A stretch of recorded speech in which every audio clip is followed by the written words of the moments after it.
Good evening, everyone. Welcome to tonight's Planning Committee agenda. For tonight, we're going to go ahead and get started this evening with our Pledge of Allegiance. Would you mind, sir?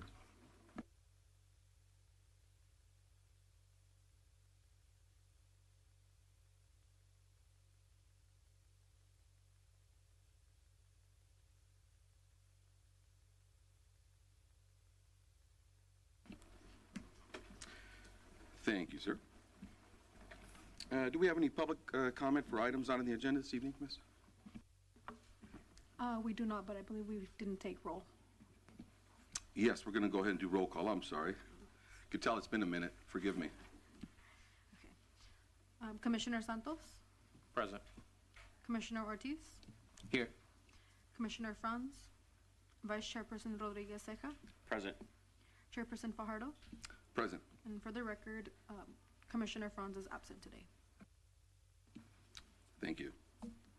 All right, we're going to go ahead and move on to our next agenda item here on the minutes, 4.1, the Planning Commission meeting minutes of December 11th, 2024.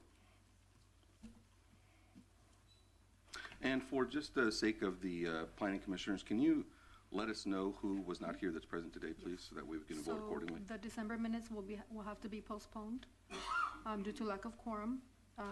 For 4.2, Chairperson Fajardo, you will have to abstain. And for 4.3, Vice Chairperson Rodriguez Ceja, you'll be abstaining.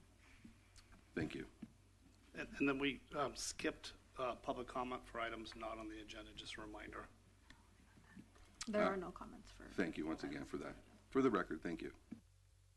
So let's go ahead and move forward, please, to item number 4.2, seeing that there is a lack of quorum for 4.1.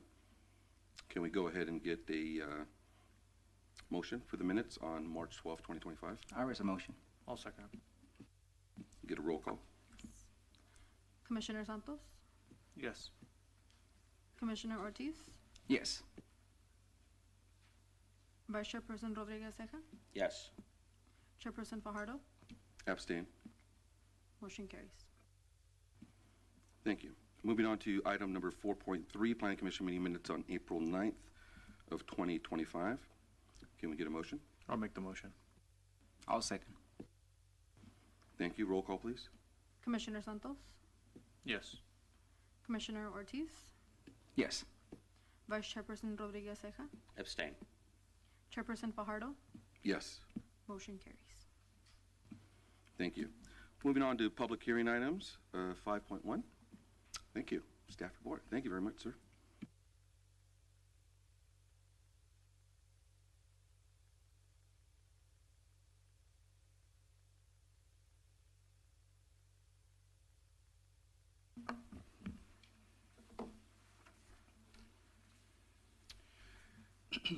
Good evening, members of the Planning Commission. My name is Nicolas Huitron, and I'm an assistant planner with the Community Development Department. Tonight, I will be presenting the Jackson Townhomes Project, Planning Review Case File Number Plan PRD 230001. The applicant, Anthony Saris, on behalf of Thyra Corp., submitted a planning review application on December 22nd, 2023. The proposal includes the development of a 10-unit, two-story townhome project. The development spans approximately 0.59 acres and is located at 44090 Jackson Street. The project is situated on 3 vacant parcels and is intended to provide market rate housing. One of the units will include a dedicated office space that will serve as a potential manager's unit. The project site is located just east of Jackson Street and south of Avenue 44. The surrounding zoning includes Connected Neighborhood 14 to the north, Neighborhood Center to the south and west, and Residential Connected Neighborhood 14 to the east.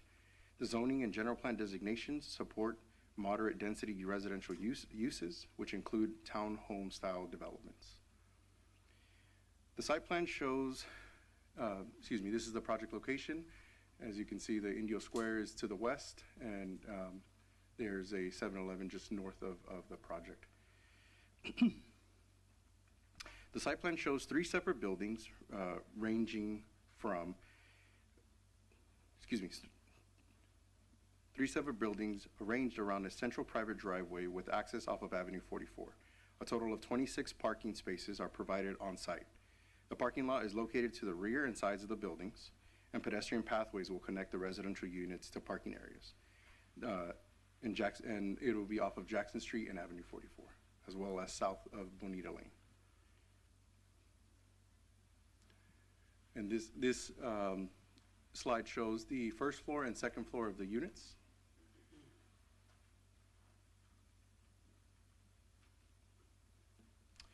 The buildings are two-story townhome structures, each approximately 17 feet in height. All units are designed with 3 bedrooms, a den and recreation room. The proposed elevations include stucco finishes, recessed entries, and the applicant has identified that the Unit 1, which is the northwest corner of Unit A, will be dedicated as the office space.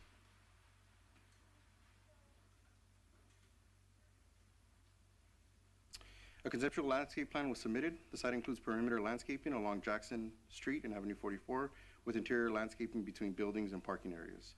Staff has also conditioned the project to incorporate a minimum of 24-inch box-size shade trees throughout the parking areas and to ensure plant species conform with the city guidelines. A 6-foot decorative perimeter wall is also conditioned to provide safety delineation of private space and security. With that, the project is compliant with the City of Indio General Plan 2040. The project is compliant with the City of Indio Unified Development Code. The project is categorically exempt from further environmental review under the California Environmental Quality Act pursuant to CEQA Guidelines Section 15332, Class 32 Infill Development. All required infrastructure and site improvements have been addressed via the conditions of approval, and conditions of approval are binding and must be adhered to. I did want to note that staff is going to read into the record a condition that needs to be changed, condition number 68. The condition currently reads, applicant shall dedicate the ultimate right-of-way on Jackson Street, 42 feet from center line of the property. The condition shall now read, applicant shall dedicate the ultimate right-of-way on Jackson Street and Avenue 44, 42 feet from center line to the property line. I also wanted to, as discussed in the presentation, the project will consist of 1 office space and 9 dwelling units. With this, staff will also read into the record the following condition. As analyzed and reviewed for this project, one of the 10 units in the project is required to be an accessory dwelling unit to ensure consistency with the density of the general plan. With that, staff recommends to approve Resolution 2091, conditionally approving case file number Plan PRD 230001 for the Jackson Townhomes project. Thank you for your time. I am available for any questions you may have. The applicant is also present and available for any questions you may have. Thank you, Nico. Any questions for staff at this time? I think it would be good just to know how is this helping us meet our housing element numbers and what's the impact? So this will add to our current housing element numbers, adding the 9 units and then the condition, the 10 unit, and it'll help increase that the moderate,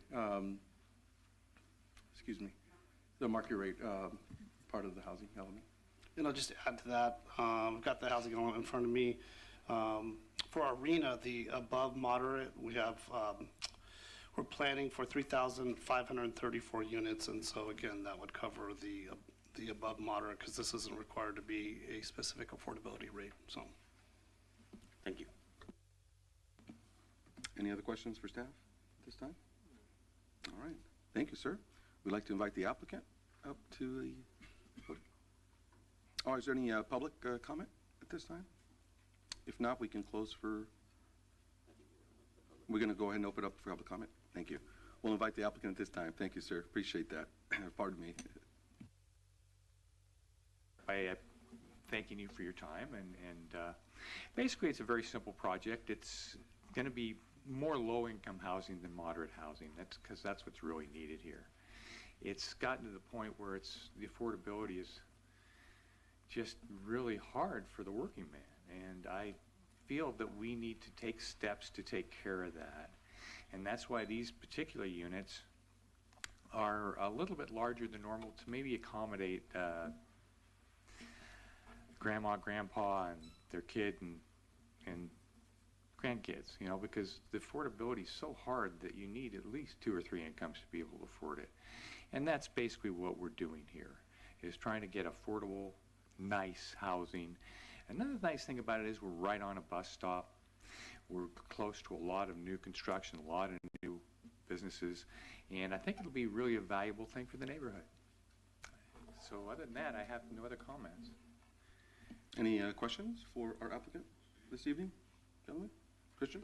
Yeah, I'm just curious if you said grandma, grandpa, sort of moderate affordability. Can you just speak a little bit more about that? What is your projected sort of model? You know, what would be rough range of cost? And then also, have you done these types of projects anywhere else in the Coachella Yes, Valley? I've done several of them in the valley, mostly in Cathedral City, but I have done years ago one in Indio.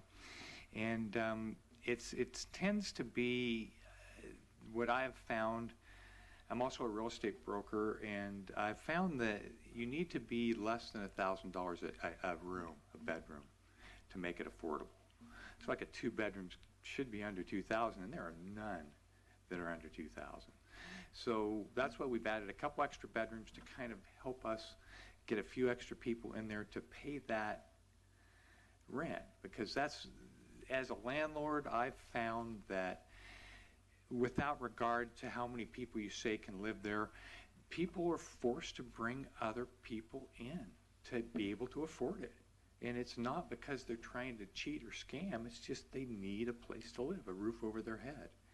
And so I feel that this is, actually it was Gavin Newsom that said that we need more kind of, they call it multi-family residential housing. So you'd have a multi-family, like 2 families in a house, which it makes a lot of sense. It's the way the trend is going now. I think just for clarifying purposes, this is for rental space and not for purchase? Correct. These are rental units. Any other questions for the applicant, sir? Yes, just out of curiosity, how much money are you thinking for like each unit? Like how many, so per building, how many houses or how many units are you gonna have? Well, we're going to have 9 units 9 and units. an office space that will be considered an ADU. In total? Correct. And there are, we're making them 5-bedroom, 3-bathroom units. So you can have you can have grandma and grandpa downstairs, their daughter and son-in-law and their kids in one room, and their son and daughter-in-law and kids in another room. You have 3 families that will be basically living there for under $5,000.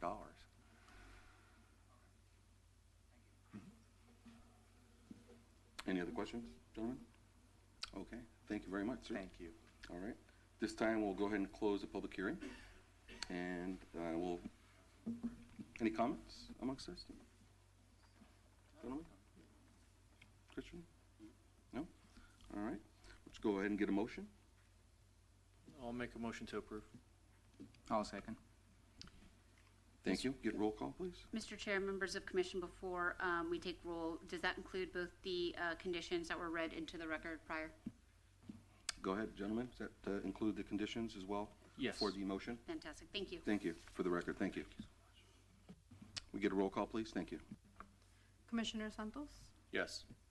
Commissioner Ortiz, Yes. Vice Chairperson Rodriguez Ceja, Yes. Chairperson Fajardo, Yes. motion carries. Thank you. Excuse me. This time, we're going to go ahead and go to public hearing item 5.2, but I'd also like to go ahead and recess at this moment because one of our commissioners here will have to recuse himself from this item. Yeah, I just wanted, for the record, I will have to recuse myself. The planning and design firm that I work for did the landscape plan for this, so because there might be some conflict of interest, I will recuse. Thank you.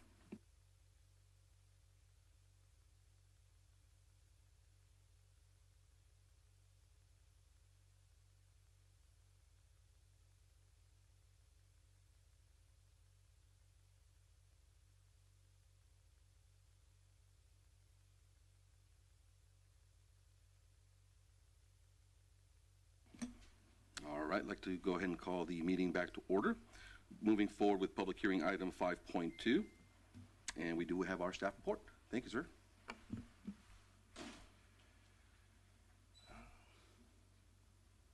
as we're waiting for this to get loaded. Good evening, Commissioners. My name is Nicolas Huitron, again, Assistant Planner with the City of Indio Community Development Department. Tonight, I will be presenting the Planning Review Case File Number Plan PRD 240007 for the Sonora Homes project by the Abode Communities. The applicant, Nicole Van of MSA Consulting, Inc., on behalf of Abode Communities, is requesting planning review approval for the development of 203 affordable multi-residential units. The project site is approximately 8.87 acres and is located at the southeast corner of Fred Waring Drive and Hoover Avenue. The project site is designated mixed-use neighborhood in both the General Plan 2040 and the Unified Development Code. The mixed-use neighborhood designation supports compact, walkable neighborhoods that integrate residential development with community-serving amenities and limited commercial uses. Multifamily residential projects are permitted by right in the mixed-use neighborhood zone, subject to design review and compliance with the objective development standards. The proposed density is approximately 23.39 units per acre, which fall within the allowed density range of 20 to 40 units per acre. The proposed use, density, building height, and amenities are all consistent with both the general plan and zoning regulations. The project site is currently vacant and is located south of Fred Waring Drive and east of Hoover Avenue, with the Riverside County Workforce Development Center located immediately east of the project site. The proposed development includes 12 residential buildings ranging from 1 to 4 stories in height. The residential units consist of 1, 2, and 3 bedroom units. All units are currently proposed to be income restricted to households earning no more than 80% of the area median income. Supportive amenities include a community room, an early childhood education facility, on-site property management and resident services offices, laundry rooms, open space areas, and pedestrian walkways. A total of 297 surface parking areas will be provided. This slide illustrates the overall layout of the development, which is proposed to be built in 3 distinct phases. Phase 1 includes 107 units on approximately 5.28 acres. Phase 2 includes 96 units on approximately 2.33 acres. And Phase 3 includes the community serving components, specifically the early childhood education facility and the community room on approximately 0.89 acres. As part of the phase development, staff included a condition of approval to ensure that key resident amenities are delivered in tandem with housing. Specifically, the community room and laundry room in Phase 1 must be completed and operational prior to the issuance of any certificate of occupancies for more than 50% of the units in that phase. Similarly, the childhood education facility must be completed before more than 50% of the phase units are occupied. This condition ensures that families moving in have timely access to essential services. The following slides show building elevations for each of the structures proposed on the site. As you'll see, the buildings incorporate a consistent architectural language, and the 1 to 4 story height ranges complies with the development standards in the mixed-use neighborhood zone. This is showing building B, the north, south, east, and west. This shows building D. This is showing building E. This is showing building F and building G. The landscape plan includes a mix of drought-tolerant and native plant species placed throughout the site, including perimeter planting, shaded courtyards, and buffer areas around parking and walkways. All landscape materials must comply with the Unified Development Code, Section 3.02.09, and the City Standard Plant List. Root barriers will be used where necessary to protect adjacent improvements.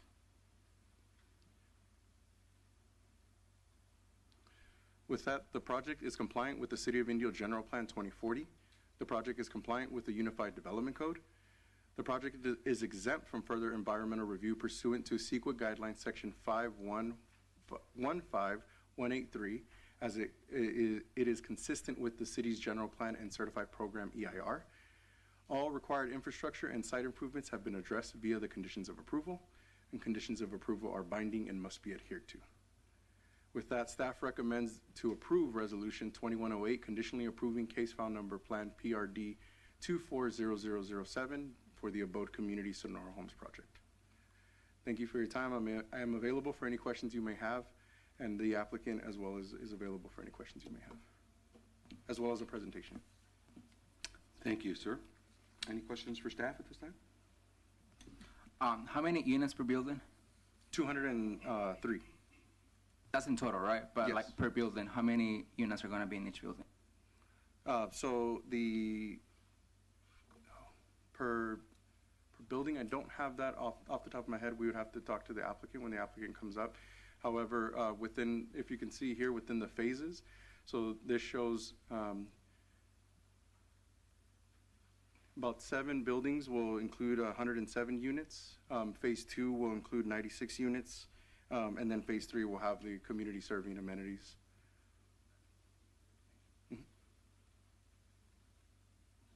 Any other questions, gentlemen, for staff? Okay.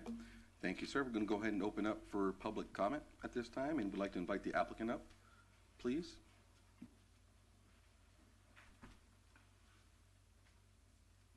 Good evening, Commissioners. First of all, I'm Brendan O'Donnell with Abode Communities. I just wanted to say thank you so much for taking the time to consider this project.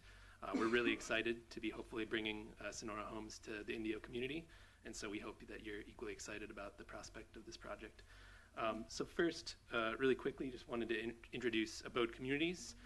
We are a nationally recognized nonprofit that specializes in the development, management, ownership, and resident services provision for affordable housing.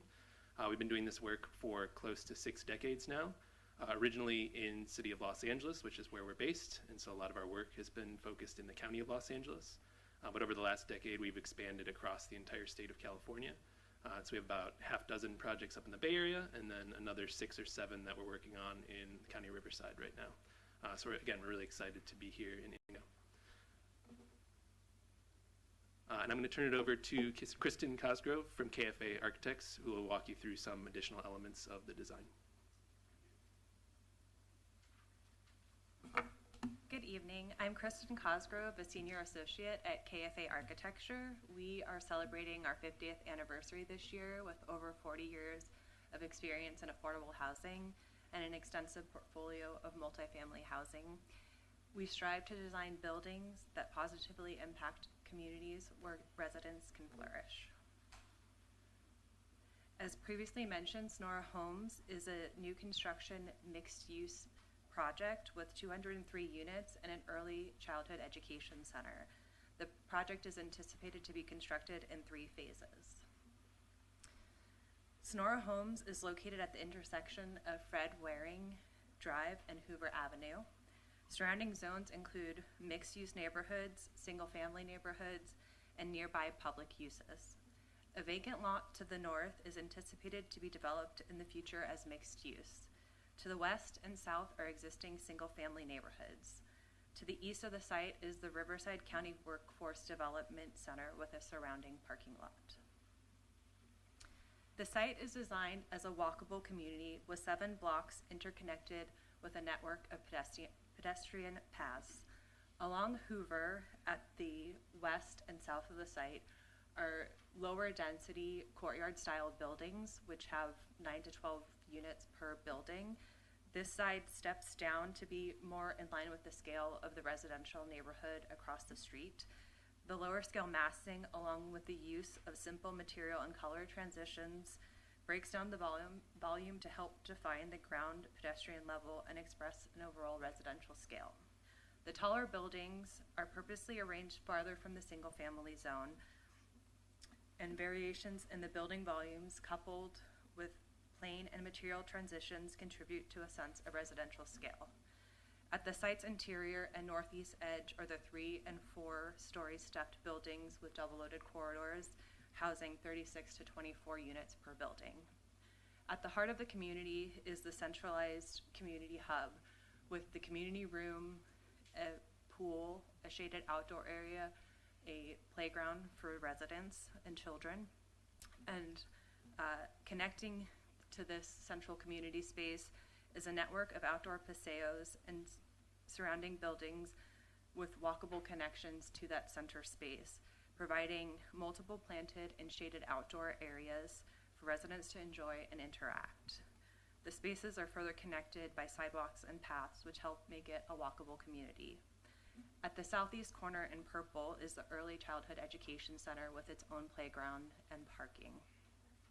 On-site, the vehicular traffic is primarily running north-south, and the drive aisles are flanked by parking, providing easy access for the residents to their units. The parking will be covered with solar carports or shaded by tree canopies. As previously mentioned, the project is proposed to be built in 3 phases. In phase 1 will be 107 units and the central community space. In phase 2 will be 96 units, and then phase 3 in the southeast corner is the Early Childhood Education Center with its corresponding playground and parking. The project's architectural language draws inspiration from Spanish colonial revival and mid-century modern styles, with clean lines, simple forms, and integration with landscape. The clean lines and organic shapes are used to frame views, mark entries, and transition indoors to outdoors. They also provide focal points, shade, and define the gathering spaces.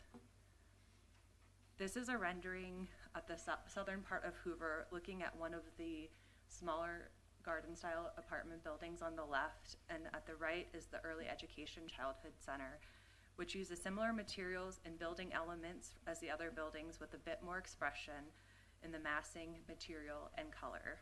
The roof lines slope gently to break up the scale and articulate the classroom spaces.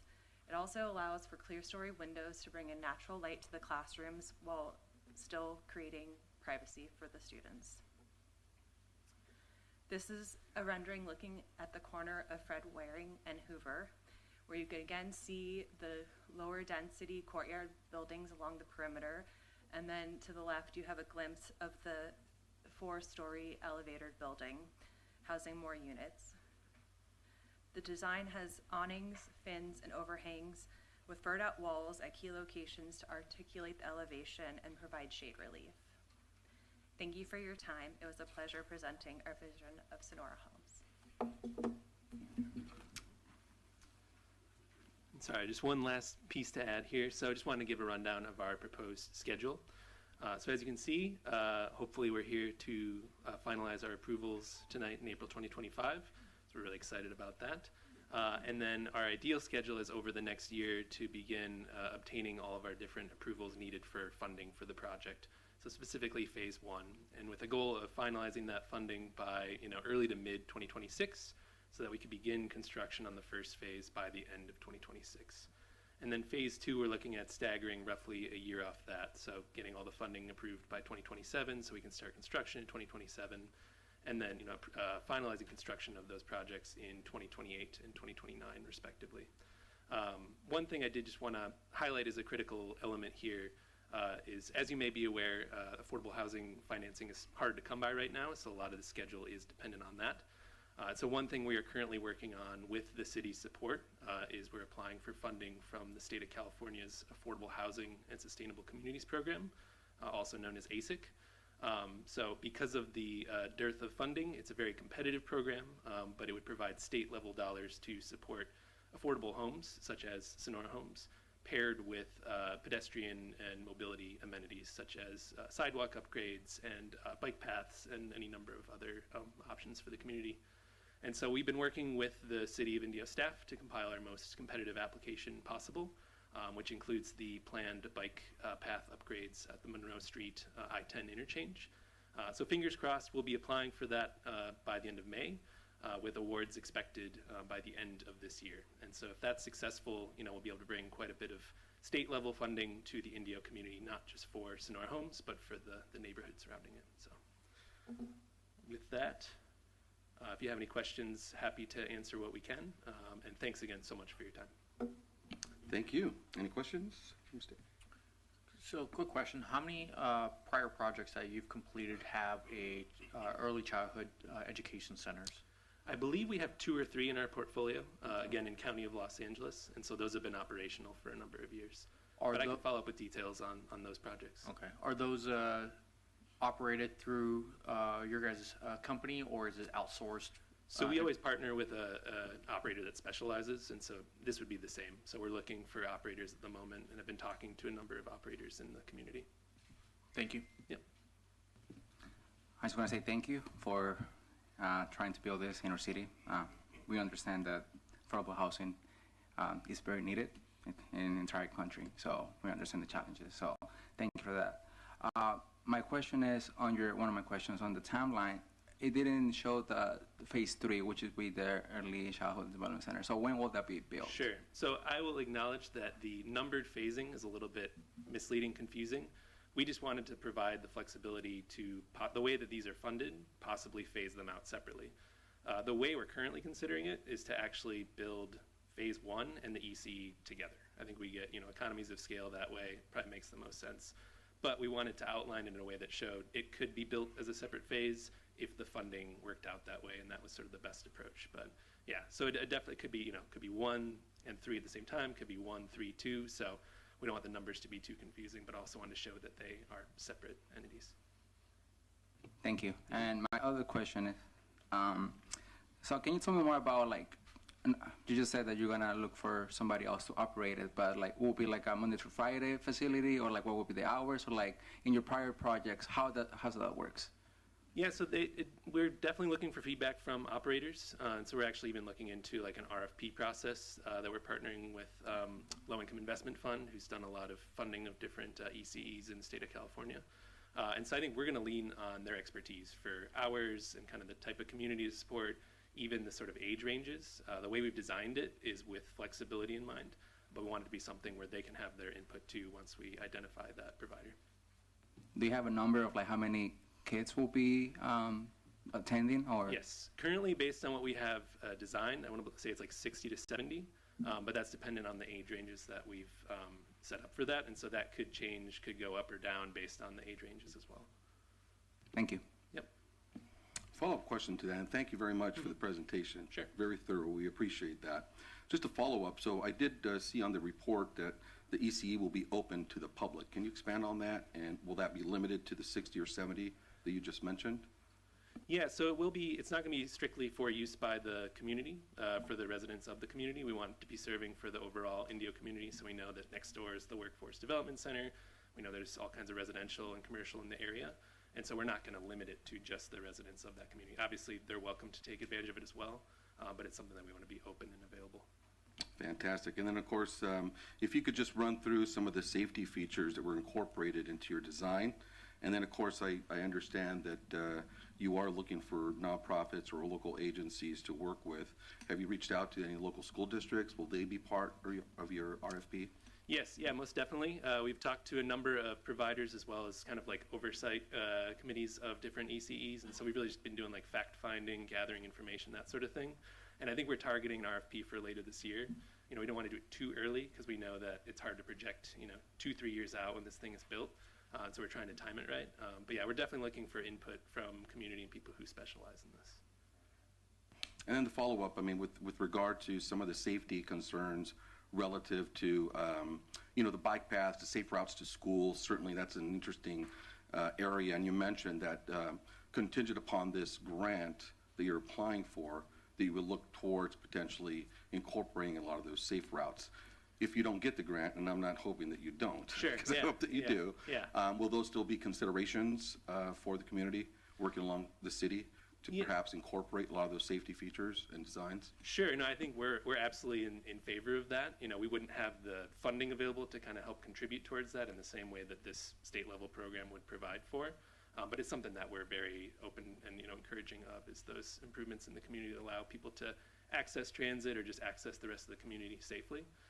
And then obviously around the perimeter of the site, there's a lot of in the conditions of approval about making upgrades that improve safety and accessibility. Thank you. Any other questions? All right. Thank you, sir. Okay. Do we have any of the members of the public on this particular item, ma'am? We do have a couple of requests to speak.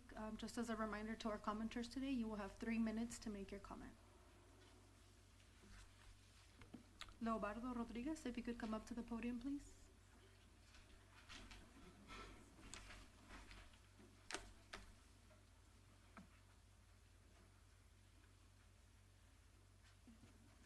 Buenas tardes, mi nombre es Leobardo Rodríguez, soy residente del Ser Indio hace 30 años. Mi esposa y yo trabajamos duro para dar estudio a mi hijo. Hoy que regresa él al valle, vive con nosotros por falta de vivienda accesible y queríamos por favor si podían apoyar el proyecto Sonora Home para poder lograrlo. Gracias.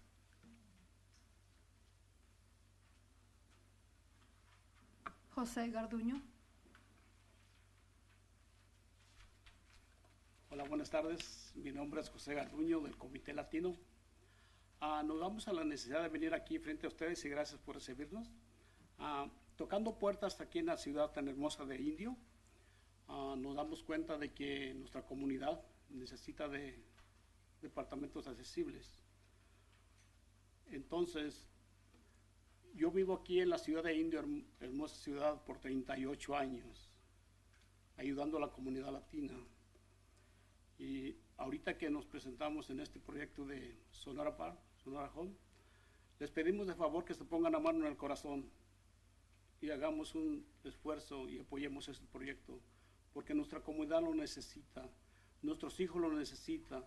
Entonces, tocando puertas nos damos cuenta que hay familias que en un departamento, en una tela, viven hasta 2 matrimonios, donde los hijos no tienen dónde jugar, donde tienen privacidad. Entonces, lo que hacen los niños hoy en día que no hay departamentos para vivir, salen a las calles donde peligran andar en la calle con tanto vandalismo que hay. Lo que les pedimos de favor que nos apoyen en este proyecto de Sonora Home para sí mismo sacar a nuestros hijos adelante, darles mejor estudio, mejor educación y así mismo mirar por la comunidad de Indio, hermosa ciudad de Indio. Les agradezco de corazón que nos apoyaran. Muchas gracias y es un placer para mí y el Comité Latino conocerlos. Gracias. Mr. Chair, members of the commission, if I may, just for the record, I'm not an official translator or anything like that, but for definitely the members of the public, the first man who spoke was in support of the project, very supportive of making this project very, accessible to the community, et cetera. And same thing with the second speaker, also in support of the project. That's all I wanted to say for the record. If we have other monolingual Spanish speakers, I won't be able to translate, but at least I'll be able to at least say for the record what I've heard. You did an excellent job, Miss. Oh, thank you. Thank you. Any other members of the public? Azalia Gomez. Hello, good evening. My name is Azalia, and I grew up in Indio, and I work for a local nonprofit, Live to Rise, that supports community members of the city of Indio. And I'm speaking today to emphasize the importance of ensuring that our city, as it continues to grow, we prioritize affordable housing. The city of Indio is doing a fantastic job in terms of development, and we are very excited to see the positive changes happening in the community. The new businesses, infrastructure are all great for the future of the city, and it's clear that Indio is becoming a more vibrant place to live. We love seeing the progress, and we are proud of the direction the city is going. However, as much as we celebrate this development, we must also ensure that the city of Indio remains an affordable place to live for everyone. Too many people are struggling with high rents and the cost of living, and that makes it harder for them to truly thrive in this community, in this great community that we all love. Affordable housing is key to maintaining a balanced and inclusive community where everyone can enjoy the benefits of the city's growth. By investing in affordable housing, we are ensuring that families, regardless of their income, have a place to call home as Indio continues to flourish. Again, I just want to restate that while we are excited about the changes in Indio, it's essential that we prioritize affordable housing in our community. Thank you so much. Julie Hirsch.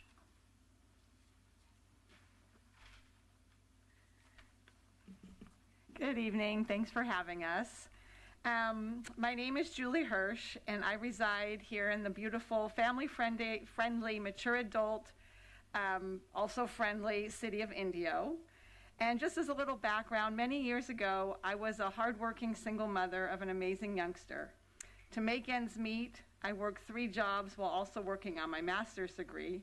And I know the hardship, stress, and anxiety caused by rent burden beyond one's means.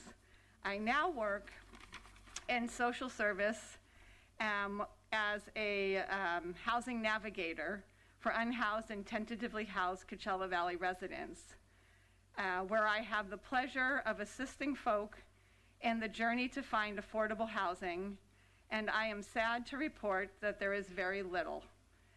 Indio is a growing city who has been a steward of caring for its residents, and I implore the Commission to approve the Sonora Homes project, ensuring safe and affordable housing to 200 households in need of your support, while also fulfilling the portion of the city's regional housing needs allocation commitment of I don't know the tally, but the 1,700 plus the 1,100 plus the 1,300 before 2029. So thank you for your time. Modesta Rodríguez.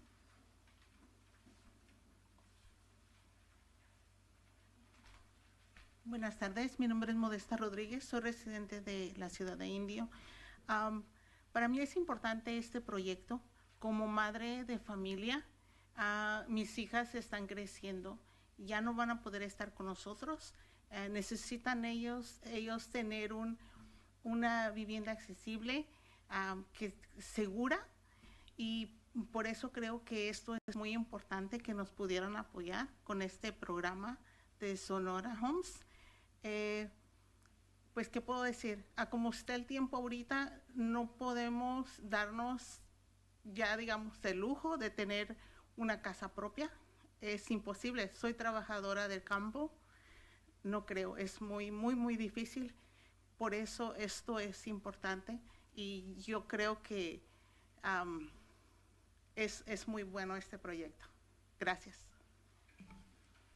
Mr. Chair, members, again, the lady who just spoke was in favor of the project. A couple little tidbits that she said that this is a very important project, that she's a mother, and her kids definitely need safe, accessible areas to live, although they're older, that we need to help kind of the next generation. And at this point, it's nearly impossible for anybody to buy a house, and so this project would be very important. She's in support. Martín Chavira.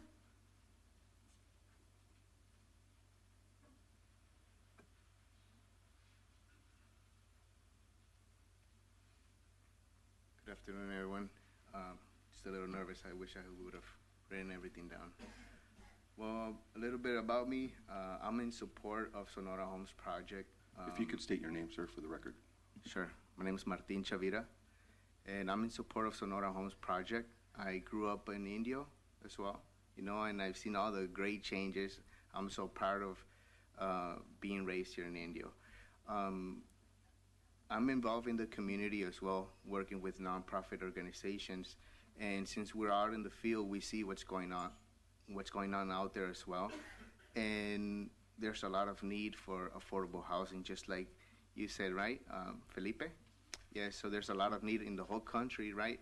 And I'm proud of the city of Indio, and I would like to see more projects like this. The reason why is because I'm also a property manager, and I get to see some of my tenants struggle, right? They struggle a lot, especially when they're single moms, single dads, and they're raising their children on their own, right? And just one income, it's really tough to get by just having one income, right? So I'm all in support of it, and I just want to say thank you. Thank you for having us over. Veronica Lopez.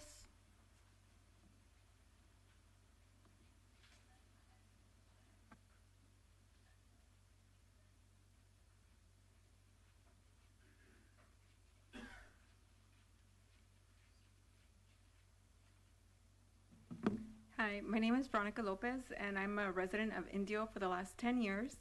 I'm fortunate enough to be a homeowner, but I know that's not the reality for many in our community. And as for my line of work, I'm a mortgage loan officer, and so I come across a lot of first-time home buyers, specifically some of the people here that work in the campo, how they mentioned, and the people that are eligible to qualify for homes are well over the 80% area median income, as the median home price here in Indio is about $550,000, which requires an income of about $120,000, and that's assuming that somebody doesn't have any debt, which in today's reality, that's really hard to imagine. And that's why it's really important to support the Sonora Homes here in Indio, because it will give our essential workers, our senior citizens, and our young families some sort of security. Because my niche is first-time homebuyers, like I mentioned, and down payment assistance programs. And some of the most generous down payment assistance programs that help people with 20 to 40% down payment assistance, that won't even get some of our residents that are under the 80% median income qualified for a home. And that's why it's important to bring and support affordable housing here in Indio. Thank you. There are no more in-person comments at this time. All email comments have been sent to the commission and posted on our website. Thank you very much. We're going to go ahead and close public comment at this time and provide an opportunity for us to deliberate. Commission, I did want go to ahead, know, sir. I'm sorry. I did want to know, and speaking to the record prior to you guys deliberating, that we did receive, staff did receive 243 letters of support for the proposed projects that have been forwarded to you all, as well as they are available for the public. Thank you, Nico. Appreciate that. Okay, so once again, we're going to go ahead and close public comment. Thank you very much for that, and open up. I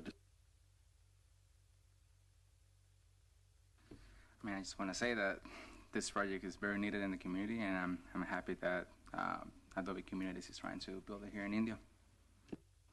I would like to concur as well with Commissioner Felipe regarding thank you for the applicant for a very detailed, and staff for a good detailed report. Affordable housing is very needed. It's here in the city of Indio, but also throughout the state of California and the United States as well. So I have nothing else. Thank you. Just wanted to say thank you once again for the public, for those of you from the committee that came, Padres, ustedes. Thank you very much for showing up tonight. Really is a big testament to the importance of housing here in the city of Indio. Having lived in the San Francisco Bay Area, in Los Angeles, and now here in the Coachella Valley, I couldn't believe the affordability challenges in this city for the last few years, having come from the Bay Area and living in LA. So I could really sympathize and certainly empathize with those folks that are here this evening, you know, with the desire to provide more housing and the availability of that in our precious city, hoping that our sister cities also follow suit to do the same, correct? So having said that, I just want to say thank you to all of you this evening for doing just that. And we do appreciate the applicant, staff's work on this project from the beginning and to the end. So that said, I'm going to go ahead and open it up for a motion for us to consider. I'll make Please. a motion to approve. I'll second. Can we get a roll call?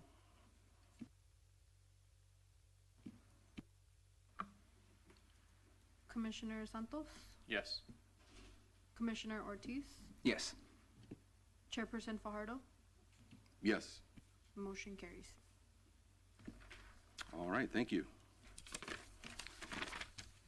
Moving right along, any action items for this evening? We want to bring in Commissioner Ceja. Oh, yes, of course, that's the next action. Thank you for that. You forgot about him. Brian, we forgot about Christian. Sorry, everyone. I almost forgot about you, Sir Christian. Thank you. I was sitting out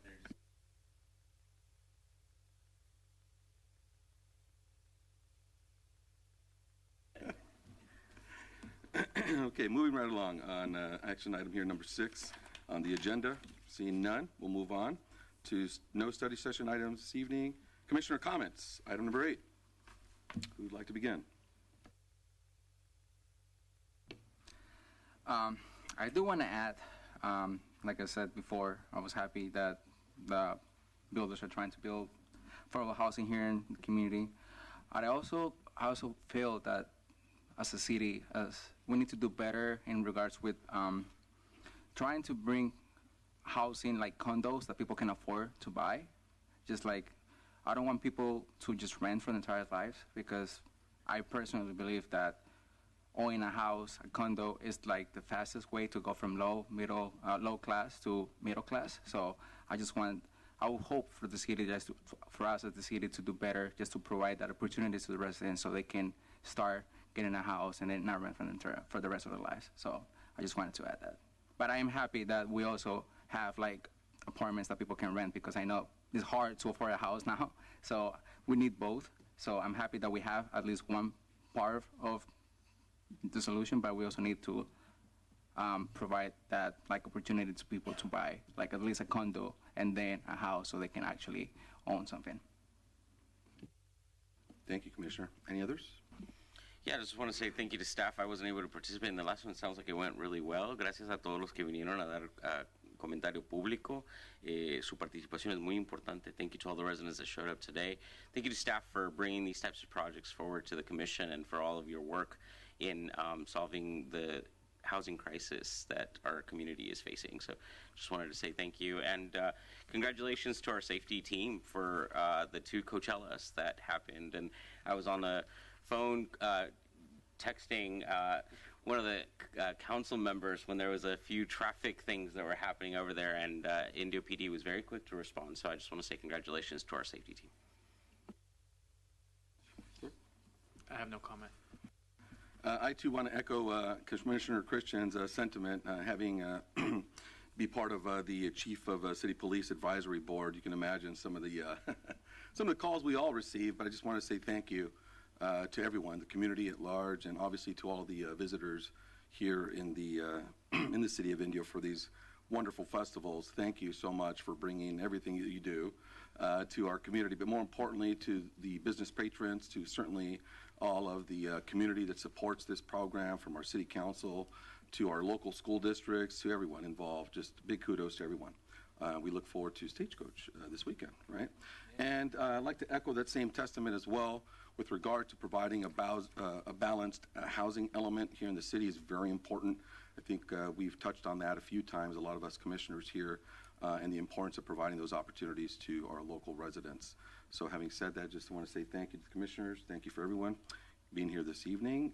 Now we have staff items. Moving on to number 9. Any updates from staff at this time, sir? Yes, we have several. Thank you, commissioners.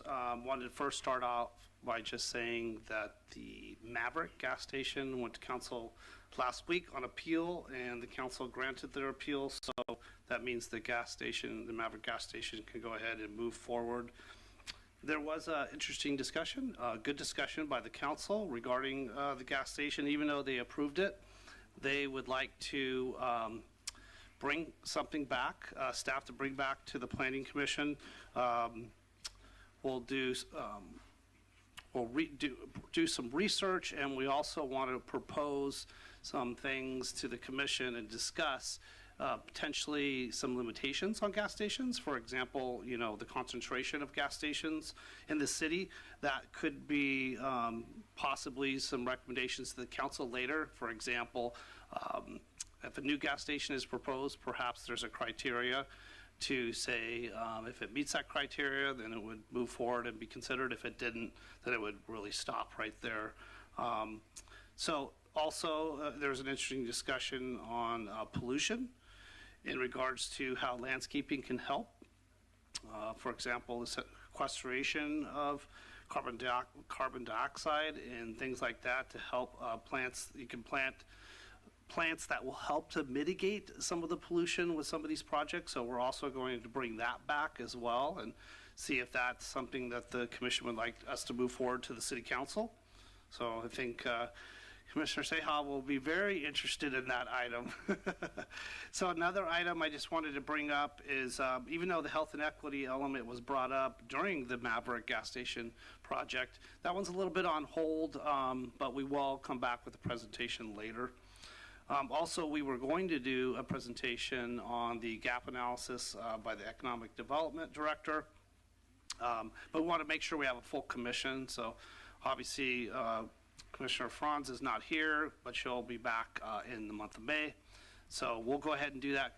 And last week, Commissioner Ceja was not here, so we want to make sure that all of you are here before Miguel in our Economic Development Department does that presentation. A couple more items. So May 7th, the next city council meeting, the city's been working on for about 7 to 8 months a potential proposal to move forward with an annexation. We're calling it the East Indio Employment Corridor Study. That's about 3,300 acres just east of Dillon Road within the sphere. So that is an area that the city has already been looking at to potentially annex. So what we're going to do is the consultant is going to do a presentation, and I wanted to extend an invitation for the Planning Commission to also attend that meeting on May 7th if you're able. It'll be the phase 1 portion of the project. So depending on what the council says and what type of input they give for staff, it could move into phase 2. Phase 2 would include additional studies and then potentially an application to LAFCO to petition them to annex that area, pre-zone, and then annex that into the city. So there's that item. And then lastly, I'm very happy to announce 2 new employees that are sitting in our audience. The first is Gustavo Gomez, which is our new principal planner. And then we also have a planning fellow, which is basically an intern, and we're very happy to bring Jose Torres, and he's also here as well tonight, watching the meeting. So we have 2 new employees. So the planning staff is starting to get a lot better. It was just a couple of us, and now we're starting to bring in more and more people. And actually, I didn't introduce it. He's only been here for, 3 weeks, but Scott Albright is also a part-time planner in the audience as well. He has a wealth of knowledge. He worked 30-plus years in planning, recently with the city of Santa Monica. Even though you probably won't see him at public hearings much, he's behind the scenes working with the public, assisting us in all the different projects that we're working on, but part-time. So other than that, that does conclude the staff items. I'm available if you have any follow-up questions to those items. Any follow-up questions, gentlemen, for staff items? No questions, but thank you for the update. You're welcome. Yes, thank you so much. We appreciate the update, and I'm sure we'll get to those presentations soon. Right? Yes. When we're all here. That said, just want to go ahead and move forward to adjourn this evening's meeting. Next planning meeting at May 14th will adjourn at 6:57 p.m. Thank you, everyone.